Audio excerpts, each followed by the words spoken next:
Hey guys, so a couple of days ago I went and saw the new sci-fi revenge flick Upgrade.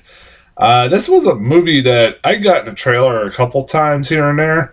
Not like a whole bunch, like I get some trailers, but uh, it was a movie that kind of piqued my interest. I'm a fan of revenge flicks. They're always kind of fun, for the most part, when done right. Hell, one of my favorite action films of the last couple of years was fucking John Wick. Just the John Wick series in general. And no, that John first one was like one of the best revenge flicks in like I've seen in fucking ages. And I like this movie looked kind of like almost like a little bit of an original idea for a horror or for a revenge flick slash sci-fi film slash horror movie because I was like maybe a horror movie because being produced by Blumhouse, um, and it was also being directed by the guy who wrote the original Saw movie, Lee Wannell. I don't know if I'm saying his name right. Who is a pretty talented writer. Who's also done a lot of other stuff with James Wan, the other guy who created or directed the original Saw film. Um, he's even directed, I think, like a couple of movies, including one of the Insidious movies, which I never saw. But I've always enjoyed like him as a writer, and like I said, I haven't really got a chance to see too many of his movies that he's directed. But I have enjoyed. If you want to know who he is, also, he's the guy who played Adam in the first Saw. The guy who was chained up with Carrie Elways in the bathroom. The guy who wasn't Carrie Elways in the bathroom. Um, that's him. So if you want to know who he is, what he looks like, um, so yeah, I was like, all right, I'm kind of curious. I said, he got a pretty good name attached to this film. It kind of looks pretty cool. I like the idea, and it's been getting decent reviews. Really good, actually, really good reviews. I think it premiered at like South by Southwest or something like that, and has been getting good reviews since. And yeah, I really fucking love this movie. I really enjoyed the hell out of this movie. This is one of those movies that, by the end of it, I was like, that was pretty fucking creative. Was a pretty creative movie that I highly fucking recommend this movie. It's oh man, it's a movie that's gonna be hard to review because I don't want to spoil much about it. Um, Logan Marshall Green is fucking great in this movie. He's the guy who's the lead in this movie.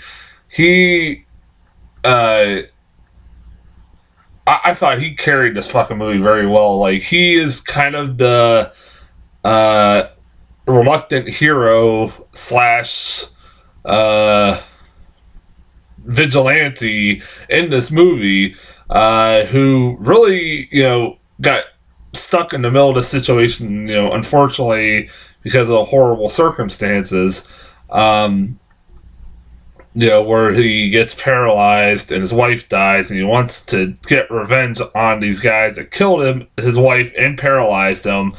And he gets this computer chip in his spine because he's a quadriplegic and he's paralyzed, and they get this procedure done where he gets a computer chip put in his spine. It gives him the ability to walk again, and he has like a voice in his head, like that is the voice of this computer chip that basically is able to control his body and be able to like take revenge against these guys who killed his wife and paralyzed him. And I liked, like I said, I liked the fact that he is kind of sticks to his morals, that he doesn't really want to kill anybody. He pretty much just lets the computer chip do it for him because he's just, he doesn't, that's not who he is. And he is continuously throughout the movie tries to stay true to that. And even when it gets shit goes bad towards the end, he realizes that he's going against his morals more and more and more, And I love his acting in this movie. His acting was really good. I don't know where I've seen him in. I know the name. I just can't put my finger on like what I've seen him in over the years. But he's fucking good in this movie. This was a kind of like a breakout role for him. Really, honestly, damn good performance by him in this movie. A likable lead, and I really liked him in this movie. I love, like I said, I love the concept of this movie. I mean, I like the whole idea that he basically gets a computer chip from this mysterious rich tech guy who, I swear to God, for half the movie it looked like it looks like a fucking what the hell you want to call it? Like a doppelganger of Dane DeHaan. I swear to God, he looks just like Dane DeHaan. If he is not related to him, he has to be a distant relative or something. I swear to God, that kid looks just like him. And it isn't him. I was like, was that Dane DeHaan? I had to look it up for sure or not. I said, no, it wasn't. I'm like, okay. I wouldn't have been surprised if it wasn't. But I would have thought his name would have been more prevalent in the commercials and stuff for this movie. It's like, yeah, like it's not like really any big name actors in this movie, other than, like I said, Logan Marshall Green and shit like that. But this movie, I will say this, and I won't get into too much spoilers. As this movie was going along, I was sitting there going, it's kind of going to complaints, but it isn't either going into complaint. You'll see what I mean in a minute. Throughout this movie, I was watching it, and I'm like, kind of interested in going along with it, going, this is really good and really interesting, and kind of fun. But at the same time, I found myself keep thinking in the back of my head, like, it is good and kind of original, but I don't see why this is getting, like, really good reviews, because is your stereotypical revenge flick. It's very fucking predictable. You can see where it's going. It has like this kind of preachy tone about technology and how bad technology is, because every fucking movie has that nowadays, especially in sci-fi movies. And it's just so goddamn getting old so fucking quickly. And I'm like, yeah, but at the same time, it's like, it's good, but it's, it's like, like, to the point, like, okay, this is a great example. I won't spoil this, but there's a character in this movie that gets introduced, like, and right off the fucking bat, I go, he's the villain. I knew instantly. It's like, that's the villain, he's behind it. And I kept saying it the whole movie. I said, I bet you $1 million. And then at the end of the movie, it's like, it is revealed that this person is behind it all. I'm like, ha, told you. It's like, I love it when I'm right, And you're like, yeah. And I'm like, ha. But at the same time, I'm like, man, I wish I wasn't right. It's like, because maybe I wish it would have gone in a different direction, I was thinking that at that moment. And I was like, but like I said, I was like, throughout this movie, I'm like, it's good, but as I was watching the first thirds of this movie, I'm like, this is good, but it's just, it's kind of predictable. I'll say this movie, it goes by fucking quickly, because, like, literally, I was sitting there watching the movie. I sometimes check my phone to see, like, how much of the movie I have left, and I checked my phone, and I was like, an hour and 20 minutes in this movie, and it's only an hour and 35 minutes. I was like, holy shit, I only got 15 minutes left of this thing? Like, okay. Like, let's get this shit over with, I guess. And by God, what kind of changed my opinion about this movie from being just a pretty good revenge flick to, holy shit, that was pretty fucking awesome, was the last 10 minutes of this movie. The last 10 minutes of this movie threw me for a fucking loop. And you can tell that this movie was directed by the guy who wrote the original Saw film.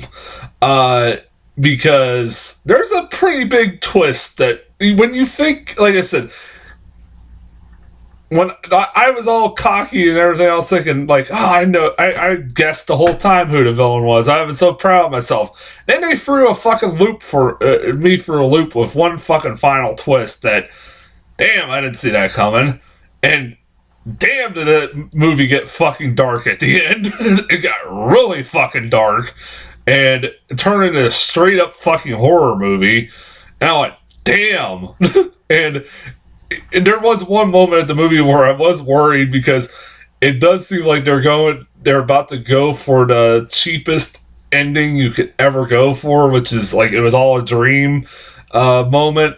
But I was like, dude, this, and I was like, what? I was like, almost furious as I was watching this movie when that happened, and then I like, wait a minute. I had to calm myself down. I was like, wait a minute, this movie would not be getting as well received if it had done that ending. People would have been shitting all over it. And no, I had nothing to worry about. Like I said, this movie ended really like, I was like, damn. I was like on a fucking joy high because of the ending. I was like, that was fucking awesome. That was creative, original. I did not see it going in that direction. I said, you think you figure where the hell this movie's going, and then it just fucking throws you for a loop in the last 10 minutes. Loved it. I fucking loved it. I thought that was a really goddamn cool ending. That really even helped the movie more than it. Like I said, the movie was good, but it was even better because of that ending. I highly recommend this movie. I definitely do. It's like I said, I gotta give it to Blumhouse, man. I know some people hate them, and I understand, but you know what? They got this business model that's working, and I don't blame them for keep doing it. They make these movies really cheaply. They're the studio that's made, they've made pretty much every horror movie that's come out over the last couple of years. They also done Whiplash, and they have made Get Out. Which, they've gotten 2 Oscar nominations, so they can't be doing anything that bad. 2 really good movies right there. Like I said, man, you gotta give Blumhouse credit. Well, I should kind of save my praise for them for one, because of one of the trailers I got in front of this movie, which I'll get into in a second, but, yeah, like I said, they make a lot of shitty horror movies, but they also turn out some pretty good ones too at the same time. It's like there's a good enough ratio of good to bad, that it weighs out, balances itself out. So yeah, I highly recommend this movie. I really did like it. Go check it out. Trailers. Oh, let's talk about what I was just talking about a second ago. About how Blumhouse can produce good horror movies, but also really fucking shitty ones. There's an Unfriended sequel coming out. I had no idea this was... I remember hearing about it, but I thought they just fucking forgot about it because really pretty much most people really don't care that much for fucking the first Unfriended. But nope, we're getting a new one called Unfriended Dark Web. And holy shit. Okay, look, I reviewed Unfriended when it came out. I kind of gave it a good review. Kind of ironically, because I didn't praise it for it being good. I thought it was hilariously bad. It was so bad it was fun to watch. I was entertained for out of it for all the fucking wrong reasons, really. It's not good. It's a gimmick that died a fucking death. And should continue to die a death, but we're making a fucking sequel anyways. It's the same fucking idea. Hell, they got a movie coming out in a couple months that pretty much has that same idea that this movie did, these 2 movies did, but it looks like it's doing a lot better, called Searching. Watch, that one won't fucking do well, and this one will. Unfriended Dark Web, it's on a Skype call again. Yay. A dumbass... So basically, here's the plot. A dumbass finds a laptop abandoned in a coffee shop, and like a dumbass, he steals it and Skypes his friends, I think from the laptop. And on this laptop, he finds mysterious files of people getting tortured and killed and shit like that. Horrible CGI in it.